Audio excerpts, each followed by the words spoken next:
Questions about trust in President Trump have surfaced after Iran announced a new and ominous threat following what Tehran called the apparent success of a peace deal, fueling uncertainty about the durability of any agreement reached between the two countries. A senior aide to Mojtaba has publicly warned that Iran's armed forces remain fully prepared and on alert, emphasizing that Tehran retains the capability and willingness to respond to perceived threats or violations of its core interests. Analysts and observers now ask whether the Iran-US conflict has truly reached a final conclusion or whether unresolved grievances and fragile agreements mean the confrontation could reignite, potentially plunging the region back into a cycle of escalation.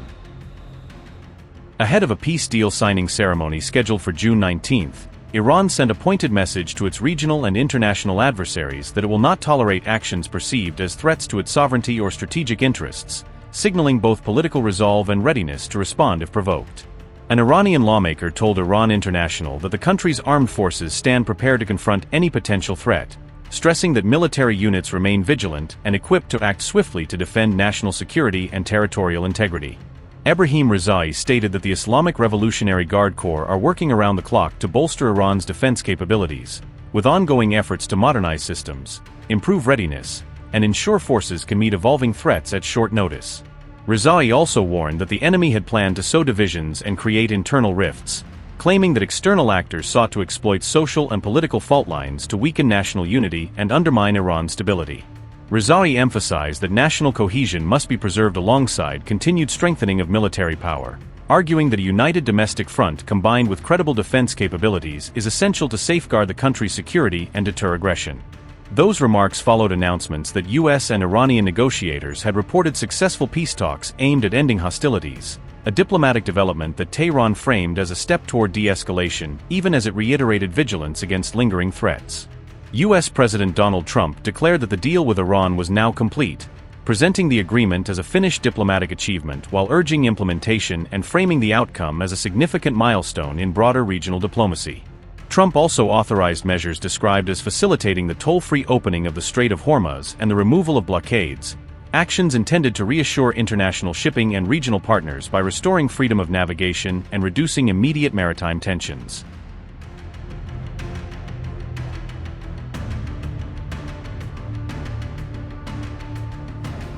Donald Trump has floated a new ultimatum to Iran, even as negotiations appear to have reached a critical breakthrough. The U.S. president said military strikes against Iran could resume if the current nuclear talks ultimately collapse. Trump also suggested the United States could become what he described as the guardian of the Middle East.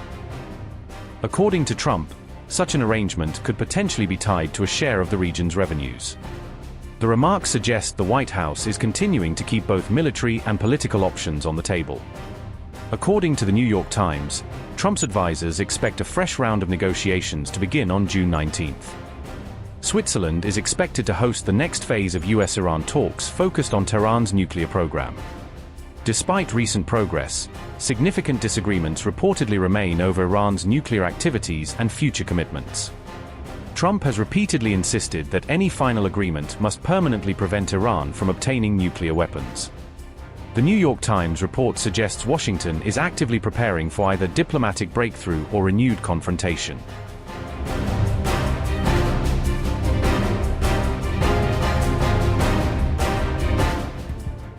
On television, an aide to Araghchi declared that Iran had won the war after the peace deal. Iran is now looking toward implementation of the deal after more than 3 months of regional fire.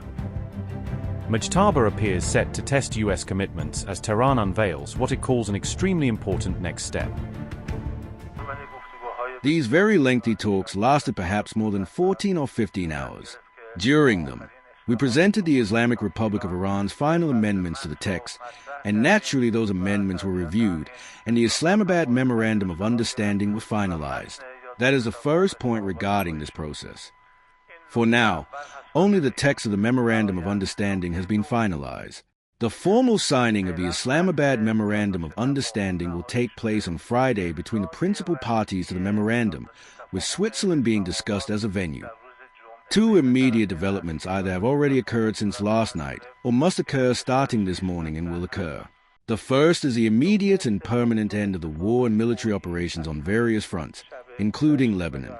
As you saw in the statement announced by the Prime Minister of Pakistan, it was explicitly stated that a permanent and immediate end to the war has been declared on all fronts, including Lebanon. The second development is that the President of the United States has announced his position regarding the lifting and termination of the naval blockade that the United States had imposed against the Islamic Republic of Iran. However, after the commitments of the Islamic Republic of Iran and the implementation of the other provisions of the Memorandum of Understanding, these will naturally take effect from Friday following the formal signing of the memorandum. This Memorandum of Understanding was not merely the result of a diplomatic initiative that produced this diplomatic achievement for the Islamic Republic of Iran. It was not solely the product of diplomatic efforts. Rather, it is indebted to our military achievements. It is indebted to the pure blood of the martyrs whom we lost in confronting the enemies of the system. The enemy that attacked the Islamic Republic of Iran in order to implement its malicious objectives suffered heavy defeats in all of its goals and strategies, while the Islamic Republic of Iran achieved remarkable victories in this war. The enemy itself was forced to request a ceasefire and negotiations, and now we are witnessing this draft understanding in which all of our positions, as well as the important issues we considered necessary, have been incorporated. We have no trust whatsoever in the enemy. Our trust is in our military power, our diplomatic strength, and the support and unity of our own people. For that reason, implementation of this memorandum is extremely important. We have specific plans to monitor the implementation of America's commitments under this Memorandum of Understanding, as well as in the second phase, when negotiations will be necessary in order to reach a final agreement. If such a final agreement is reached, naturally the important issue for us will be the implementation of its provisions. Any measures taken by the Islamic Republic of Iran regarding the commitment it accepts in the one or two areas that pertain to Iran will be aligned with, proportional to, and contingent upon the implementation of the other side's commitments. Wherever we observe shortcomings in the implementation of the other side's obligations, we will naturally take our own corresponding measures in response.